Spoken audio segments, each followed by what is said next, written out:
Hi friends, నా పేరు విశ్వ. నేను వైజాగ్లో ఉంటాను. వీడు నా బెస్ట్ ఫ్రెండ్ శివ. ఇద్దరం చిన్నప్పటి నుండి ఫ్రెండ్స్. ఇద్దరం ఒకే స్కూల్. నేను వైజాగ్లోనే ఒక బ్యాంక్లో ఎంప్లాయీగా పనిచేస్తున్నాను. మన శివగాడికి పెద్దగా చదువు వంటబట్టలేదు. సో ఇంటర్తో ఆపేశాడు. బట్ మనోడికి డ్రైవింగ్ స్కిల్స్ ఎక్కువ. ఇంకా ఒక ట్రాన్స్పోర్ట్ కంపెనీలో ట్రక్ డ్రైవర్గా సెటిల్ అయ్యాడు. ఇంకా పెళ్ళి కూడా చేసుకున్నాడు. వాళ్ళ వైఫ్ పేరు దేవి. వీళ్ళకి ఈ మధ్యన ఒక పిల్లాడు కూడా పుట్టాడు. అంతా హ్యాపీగా ఉంది అనుకునే టైంలోకి ఒక రోజు వచ్చింది. ఆ రోజు వీళ్ళ జీవితాలే మారిపోయాయి. రోజులానే నేను మార్నింగ్ బ్యాంక్కి వెళ్ళిన కొద్దిసేపటికి శివగాడి దగ్గర నుండి కాల్ వచ్చింది. చెప్పరా శివ. అన్నయ్య, నేను దేవిని. త్వరగా ఇంటికి రావా అన్నది. ఏమైంది దేవి, చెప్పు. శివ పొద్దున ఇంటికి వచ్చినప్పటి నుండి ఏడుస్తూ వణికిపోతూ ఉన్నాడు. నాకెందుకో భయంగా ఉంది. నువ్వు రా అన్నయ్య అంది. సరే, నేను వస్తున్నాను ఉండు అని కాల్ కట్ చేసి హడావిడిగా శివ ఇంటి దగ్గరికి వెళ్ళాను. డోర్ నాక్ చేశాను. దేవి తలుపు తీసింది. శివ ఎక్కడా అని అడిగాను. దేవి ఏడుస్తూ ఫేస్ టచ్ చేసింది. నేను అటు సైడ్ చూశాను. అక్కడ నేల మీద ఒక మూలన కూర్చొని ఏడుస్తున్నాడు శివ. ఫాస్ట్గా వెళ్ళి, రే ఏం జరిగిందిరా, ఇలా ఉన్నావేంటి? ఏమీ రిప్లై లేదు. రే ఏం మాట్లాడవేంట్రా? మార్నింగ్ నుండి అలానే అక్కడే కూర్చొని ఏడుస్తున్నాడన్నా. ఏం మాట్లాడట్లేదు. ఎంత మాట్లాడినా నాకేం చెయ్యాలో తెలియట్లేదు. మెల్లగా ఏదో పేరు వినపడుతుంది. శివగాడు ఏదో పేరు చెప్తున్నాడు అని దగ్గరికి వెళ్ళి వింటున్నా. సరిగ్గా వినపడట్లేదు. ఏదో సుమతి సుమతి అని పదే పదే అదే చెప్తున్నాడు. సుమతి ఎవరమ్మా అని అడిగాను. ఏమో అన్నయ్య, నాకు తెలియదు. మనకు తెలిసిన వాళ్ళల్లో కూడా ఆ పేరుతో ఎవరూ లేరు. నేను ఇంకా ఇలా కాదు అని ఇంకో ఫ్రెండ్కి కాల్ చేసి జరిగిందంతా చెప్పా. వాడు సరే నేను వస్తున్నా, ఒక స్వామీజీ దగ్గరికి వెళ్దాం, ఎందుకైనా మంచిది అన్నాడు. ముగ్గురం శివగాడిని తీసుకొని స్వామీజీ దగ్గరికి వెళ్ళాం. స్వామీజీ శివగాడిని పరిశీలించి ఇతను ఏదో చూసి భయపడుతున్నాడు. ఏదైనా దయ్యం ఏమైనా వీడిలో ప్రవేశించిందా స్వామి అని అడిగాడు మా ఫ్రెండ్. లేదు, ఇతనిలోకి ఏదీ ప్రవేశించలేదు, కానీ ఇతన్ని భయపెట్టింది. ఎందుకైనా మంచిది, ఇతన్ని కొన్ని రోజులు ఇంటి నుండి బయటికి ఎక్కడికి వెళ్ళనివ్వకండి. అంతా అదే సర్దుకుంటుంది అని ఒక మంత్రినిచ్చిన నిమ్మకాయ ఇచ్చాడు. ఇది పనుకునేటప్పుడు శివగాడి దిండు కింద పెట్టండి అని చెప్పాడు. ముగ్గురం శివగాడిని మళ్ళీ ఇంటికి తీసుకొచ్చాం. మా ఫ్రెండ్ గారు, రే నేను వెళ్తా అయితే, నాకు కొంచెం పని ఉంది, ఏదైనా అవసరమైతే కాల్ చేయి అని చెప్పి వెళ్ళిపోయాడు. సాయంత్రం అయ్యింది. పాపం దేవి ఒక్కదాని ఇలాంటి సిచ్యువేషన్లో వదిలి ఎలా వెళ్ళడం అని దేవి, ఒక 2 రోజులు నేను ఇక్కడే శివగాడితో నిద్రపోతాను అని చెప్పా. దేవి సరే అన్నా అంది. నైట్ అయ్యింది. దేవి అండ్ పిల్లాడు హాల్లో నిద్రపోతున్నారు. నేను శివగాడు బెడ్రూమ్లో పడుకున్నాను. నాకు కొంచెం టెన్షన్గానే ఉంది. వీడు ఇంకా అలానే భయపడుతూ కొంచెం వణుకుతూ అలానే మంచంలో పడుకున్నాడు. నేను మెల్లగా నిద్రలోకి జారుకున్నా. అర్ధరాత్రి సమయంలో మెల్లగా ఏదో మూలుగుతున్నట్టు సౌండ్ వస్తుంది. నాకు కొంచెం భయం స్టార్ట్ అయింది. కొద్దిసేపటికి గట్టిగా అరవడం స్టార్ట్ చేశాడు శివగాడు. మళ్ళీ ఆ సుమతి సుమతి అంటూ ఏడుస్తున్నాడు. దేవి పరిగెడుతూ వచ్చింది. ఇద్దరం గట్టిగా పట్టుకొని కొన్ని నీళ్లు తాగించి ముఖం మీద నీళ్లు చల్లి మళ్ళీ పడుకోబెట్టాం. ఇలా 3 రోజులు సాగింది. ఇక నాకు ఏం పర్లేదు లేరా, నువ్వు ఇంకా ఇంటికి వెళ్ళు. ఇక్కడ నాతో పడుకొని కాపలా కావాల్సిన అవసరం లేదులే. అసలే బ్యాంకులో డ్యూటీ కూడా కష్టం అవుతుంది అన్నాడు శివగాడు. సరే అని నేను ఇంకా నా రూమ్కి వచ్చేసా. 2 వీక్స్ బాగానే గడిచాయి. అప్పుడప్పుడు దేవికి కాల్ చేసి అంతా ఓకే కదమ్మా అని అడిగేవాడిని. దేవి అంతా ఓకే అన్నయ్య, శివ నార్మల్గానే ఉన్నాడు, ఏడవడం లాంటి ఏం చెయ్యట్లేదు అంది. సరే మంచిది దేవి, ఉంటాను అని కాల్ కట్ చేశాను. అంతా బాగుంది, కానీ శివగాడు ఇంత భయానికి కారణం ఏమై ఉంటుంది? ఏం చూసి ఇంతలా భయపడ్డాడు అనే క్వశ్చన్ మార్క్, ఆ ఎక్సైట్మెంట్ నాలో అలానే ఉండిపోయింది. ఈ ఎక్సైట్మెంట్, ఈ సస్పెన్స్ తట్టుకోలేక ఒకరోజు శివగాడిని కలిసి అసలు ఏం జరిగింది, ఏం చూసి అంతలా భయపడ్డావురా అని అడిగా. శివగాడు కొంచెం టెన్షన్ పడుతూ, ఇప్పుడు ఎందుకురా అది మళ్ళీ గుర్తు చేస్తావు అన్నాడు. నేను ఈ సస్పెన్స్ని తట్టుకోలేకున్నా. నీకు దండం పెడతా, అసలు ఏం జరిగిందో చెప్పరా బాబు అన్నాడు. శివగాడు మెల్లగా ఏం జరిగిందో చెప్పడం స్టార్ట్ చేశాడు. రోజులానే ఇంటి నుండి పనికి వెళ్ళి ట్రక్ డ్రైవ్ చేస్తూ వైజాగ్ నుండి విజయవాడకి బయలుదేరా. అలా నైట్ 1కి ఆ మధ్యలో హైవేలో వెళ్తూ ఉండగా దూరంలో ఒక రిక్షాని తోసుకుంటూ ఎవరో రోడ్డు సైడ్లో వెళ్తున్నారు. నేను దగ్గరికి వచ్చా. తోస్తుంది ఒక ముసలి ఆయన. ఈజీగా 70 నుంచి 80 వయసు ఉంటుంది. మెల్లగా నేను ఆయన్ని క్రాస్ అయ్యా. పాపం ఎవరు ఈ టైంలో ఇక్కడి రిక్షా తోసుకుంటూ వెళ్తున్నారు, ఏం కష్టాలో ఏంటో అని అనుకున్నా. సరేలే, మనం మాత్రం ఏం చేయగలం అని వెళ్ళా. కొద్ది దూరం వెళ్ళాక నేను నా ట్రక్ సైడ్ మిర్రర్లో ఆయన్ని చూద్దామని చూశా. ఆయన తొయ్యడం ఆపేసి రిక్షా ఎక్కి తొక్కడం స్టార్ట్ చేశాడు.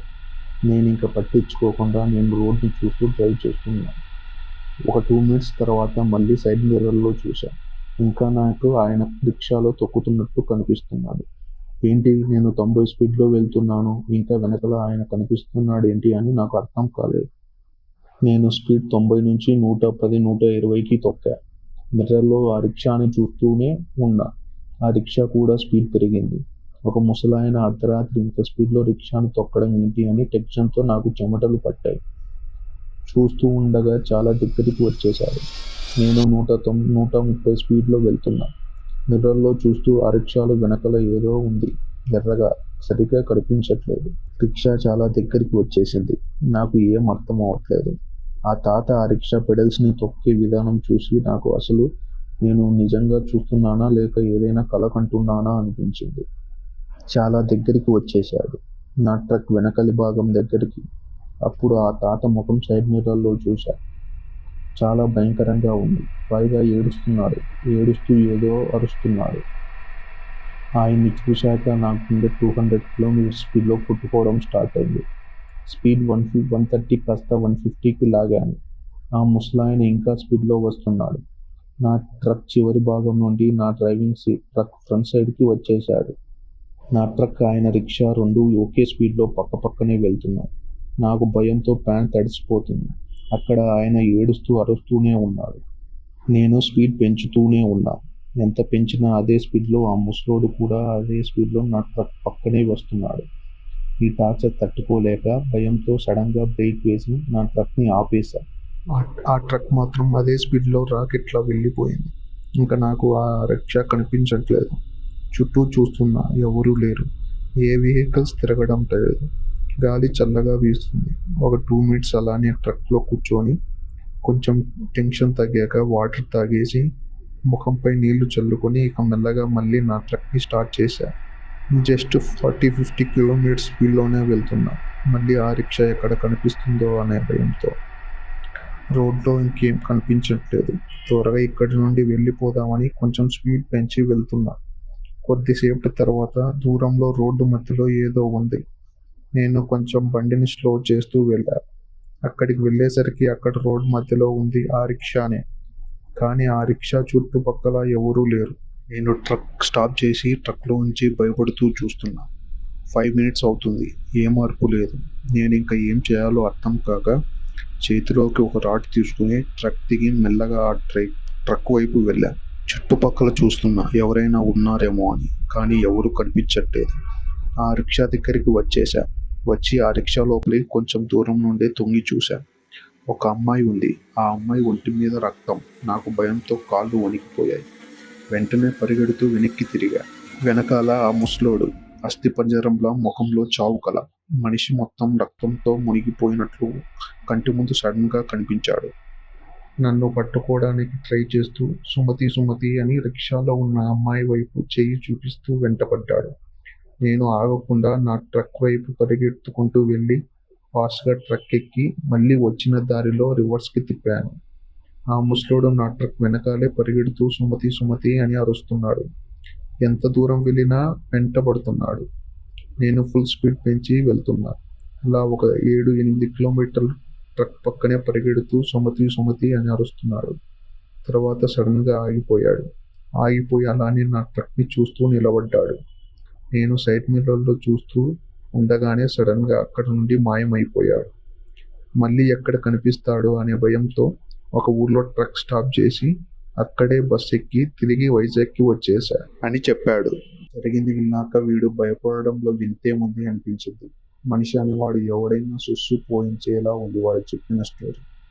అంతా ఓకే, కానీ అసలు ఆ ముసలోడు ఎవడు, ఆ రిక్షాలో ఉండే ఆ అమ్మాయి ఎవరు, అసలు వీళ్ళ బ్యాక్ స్టోరీ ఏంటో తెలుసుకోవాలి అని నాకు ఇంకా ఎక్సైట్మెంట్ పెరిగిపోయింది. నేను శివగాడితో, రే వాళ్ళు ఎవరో తెలుసుకోవాలని ఉంది అన్నాను. శివగాడు ఎలా తెలుసుకుంటావురా అన్నాడు. మనం ఆ చుట్టుపక్కల పల్లెల్లో అడిగితే ఎవరికైనా తెలిసే ఛాన్స్ ఉంది అన్నాను. నేను మళ్ళీ అక్కడికి రాను, నువ్వే వెళ్ళు అని భయంతో గట్టిగా అరిచాడు శివ. ఏం కాదులేరా, నేను నువ్వు మా ఫ్రెండ్ గాడు ముగ్గురం పొద్దున్నే వెళ్ళి నైట్లోకి తిరిగి వచ్చేద్దాం అని నచ్చజెప్పి ముగ్గురం బయలుదేరాం. ముగ్గురం బస్ దిగి ఒక పల్లెలో నడుచుకుంటూ మెల్లగా ఊళ్ళోకి వస్తున్నాం. అక్కడ ఇద్దరు అవ్వలు అరుగు మీద కూర్చున్నారు. శివగాడికి దాహంగా ఉందంటే ఆ బాముల దగ్గరికి వెళ్ళి మంచినీళ్ళు అడిగాం. నీళ్లు తాగేసి కొద్దిసేపు కూర్చుందామని ఆ అరుగు మీద కూర్చున్నాం. కూర్చొని ఆ బాములతో శివగాడికి జరిగిందంతా చెప్పాం. అసలు వాళ్ళు ఎవరో తెలుసుకుందామని వచ్చాం. వాళ్ళ గురించి ఎవరికైనా తెలుసా అని అడిగా. ఆ ఇద్దరిలో ఒక అవ్వ ఎవ్వరికీ తెలియకపోవడం ఏంటి, చుట్టుపక్కల పల్లెలలో ఉండే వాళ్ళందరికీ తెలుసు అని వాళ్ళ గురించి చెప్పడం స్టార్ట్ చేసింది. ఇక్కడ నుండి 16 కిలోమీటర్లు దూరంలో ఉండే ఒక చిన్న ఊరిలో రాఘవయ్య అనే ఆయన ఉండేవాడు. ఆయనకి ఒకే ఒక కొడుకు. ఆ కొడుక్కి పెళ్ళై ఒక కూతురు కూడా పుట్టింది. దురదృష్టమేంటో ఆ పాప పుట్టిన 2 ఏళ్లకే అమ్మా నాన్న ఇద్దరు యాక్సిడెంట్లో చనిపోయారు. అప్పటి నుండి ఆ పాపని ఆలన పాలన అన్నీ వాళ్ళ తాత రాఘవయ్యను చూసుకునేవాడు. చాలా అల్లారుముద్దుగా పెంచాడు మనవరాల్ని. పాప పెద్దయి పెళ్ళిడి వయసుకు వచ్చి ఒక అతన్ని ప్రేమించింది. తాత కూడా తన ఇష్టం కాదనలేక ఇద్దరికీ పెళ్లి చేశాడు. పెళ్ళైన తర్వాత ఆ అమ్మాయి భర్త మందుకి బానిస అయ్యాడు. అలా 1 సంవత్సరం తర్వాత ఆ అమ్మాయి గర్భవతి అయింది. తన భర్త సరిగ్గా చూడలేకపోయినా తాత చాలా జాగ్రత్తగా చూసుకునేవాడు. ఆయనే ప్రతి నెల హాస్పిటల్కి వచ్చి చెకప్ చేయించేవాడు. అలా 9 నెలలు గడిచిపోయాయి. ఒక రాత్రి మనవరాలికి నొప్పులు స్టార్ట్ అయ్యాయి. అమ్మాయి భర్త తాగేసి పడిపోయాడు. తాతకి ఏం చేయాలో తెలియక ఆ అమ్మాయిని మెల్లగా రిక్షాలో కూర్చోబెట్టుకొని 14 కిలోమీటర్లు దూరంలో ఉండే ఊర్లో హాస్పిటల్కి బయలుదేరాడు. పాపం 75 ఏళ్ల వయసు ఉన్న ఆయన వెనకాల అమ్మాయిని కూర్చోబెట్టుకొని తొక్కలేక హైవే రోడ్లో వస్తుండగా సడన్గా తాత ఛాతీలో నొప్పి స్టార్ట్ అయ్యింది. ఆ నొప్పి తట్టుకోలేక ఏమీ అర్థం కాక ఎదురుగా వస్తున్న లారీకి వెళ్ళి గుద్దేశాడు. అక్కడే స్పాట్లో తాత, ఆ అమ్మాయి కడుపులో ఉన్న బిడ్డ ముగ్గురూ చనిపోయారు. ఇది జరిగి 30 ఏళ్ళు అవుతుంది. అప్పటి నుండి ఆ రూట్లో ఒంటరిగా వెళ్ళే వాళ్ళని ఆ రిక్షా కనిపిస్తూ సుమతి అని అరుస్తూ ఎవరైనా తన మనవరాల్ని అక్కడి నుండి హాస్పిటల్కి తీసుకెళ్తారేమో అని సహాయం కోసం వెంటబడుతూ ఉంటాడు అని చెప్పింది బామ్మ. ఆ స్టోరీ వినగానే బాధ వేసింది. పాపం అనుకొని ముగ్గురం రివర్స్ బస్ ఎక్కి వైజాగ్కి వచ్చేసాం. కానీ శివగాడికి మాత్రం ఆ భయం తగ్గలేదు. ఆ భయంతో ట్రక్ డ్రైవర్గా జాబ్ మానేశాడు. ఫైనాన్స్లో మా బ్యాంక్లోనే లోన్ తీసుకొని ఒక కార్ కొన్నాడు. సిటీలో క్యాబ్ నడుపుకుంటున్నాడు. ఇది మా ఫ్రెండ్ గాడి లైఫ్లో జరిగిన ఒక హర్రర్ ఇన్సిడెంట్. హోప్ మీ అందరికి ఈ స్టోరీ నచ్చిందని అనుకుంటున్నాను. ఒకవేళ నచ్చితే వీడియోని లైక్ చేసి ఈ స్టోరీని మీ ఫ్రెండ్స్తో షేర్ చేయండి. ఇది నా ఫస్ట్ వీడియో. ఏమైనా తప్పులుంటే దయచేసి కామెంట్స్లో తెలపండి.